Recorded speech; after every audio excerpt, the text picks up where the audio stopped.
Hi, I'm Joan from Australia. I have an online school of bridge and I wanted to tell you that I've just written a new course for it.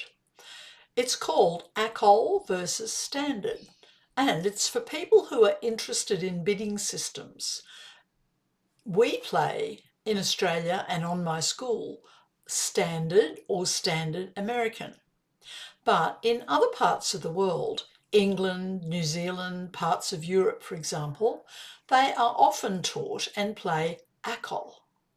Well, for the people who might like to learn more about standard and who play Acol, and for people who just want to know more about bidding systems, what I've done is create a course. Each lesson in the course, and there are 4 lessons, each lesson consists of a video with me, an introduction video, notes, and then hands to play. And when I play the hands, I play them twice, once bidding Acol and once bidding standard. And you can practice them yourself afterwards. There are also reviews on how the bidding and the play should go, and then a quiz. We've created a free lesson if you'd like to have a look at what the course is all about.